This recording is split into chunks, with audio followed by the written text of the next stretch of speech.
नमस्कार।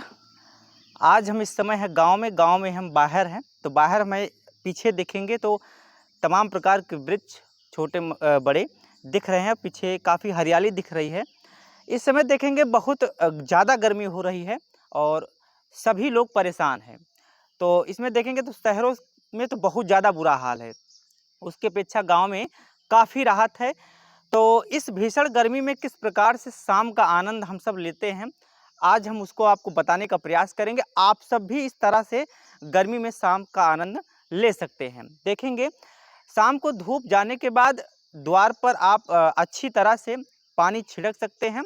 पानी छिड़किए और पानी छिड़कने के बाद जो धूप से जली हुई मिट्टी पर पानी जब पड़ती है तो उसमें से ऐसी सुगंध आती है जो महंगे से महंगे इत्र में नहीं आती है।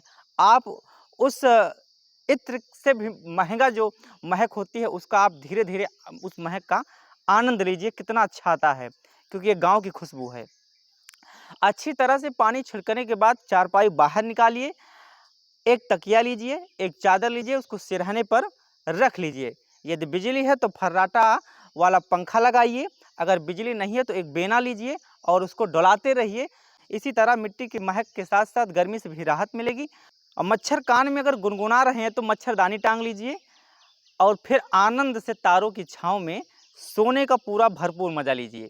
जब अगल बगल सबकी चारपाई होती हैं, एक साथ बिछी रहती है, न जाने कितने दिनों के पुराने किस्से बाहर आते हैं और यादें ताज़ा हो जाती है। एक प्रकार से इसे धीरे धीरे बातें करते करते करते करते आँख लग जाती है और मधुर नींद में पूरा एकदम सुकून भर पल सो जाते हैं, पता ही नहीं चलता है। रात में बहने वाली धीमी धीमी जो पुरवाई है वह नशे की तरह नींद लगती है और जो सुबह पक्षियों के चहचहाने से ही खुलती है।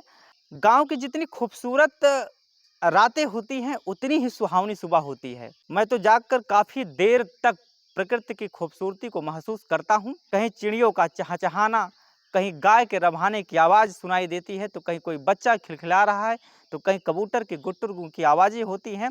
आसमान में भोजन की तलाश में निकले तोतों इस तरह झुंड में आपस में बात करते हैं जैसे वो मानो यह सलाह कर रहे हो कि किस खेत या किस पेड़ पर आज आक्रमण करना है। गांव में मेडिटेशन की ज़रूरत नहीं होती है, क्योंकि यह जगह ही सुकून की होती है। बस आपको अपने आसपास की सुंदरता को महसूस करके मन में उतारने की ज़रूरत है। फिलहाल हम सब गांव में रहते हैं, गांव का अच्छा मज़ा आता है। और इस समय कुछ दिन बाद अगर जहां मानसून हुआ, अच्छी बारिश आई तो जगह जगह पर आम मिलेंगे, जामुन मिलेगा, अमरूद मिलेगा कुछ दिन बाद। इस तरह से अच्छे अच्छे हवाएं मिलेंगी, बड़ा ही आनंद आता है। आप सब भी अगर गांव में हैं तो गांव का इसका मज़ा आप सब भी ज़रूर उठाते होंगे। और हम जो बातें बताए ये सब पुराने ज़माने में होती थी, आज भी कई लोग ऐसा करते हैं। तो अगर गांव को ज़िंदा रखना है तो आप सब गांव की मिट्टी से जुड़िए। फिलहाल हम इस वीडियो में लास्ट में ये बताएंगे, आप सब भी एक एक दो दो वृक्ष लगाइए, ताकि हमारा जो क्षेत्र है, हमारा जो आसपास का कल्चर है, ये जो है हरा भरा रहे, ताकि हम सब इस तरह से गर्मी से परेशान ना हो। मिलते हैं अगले वीडियो में। नमस्कार।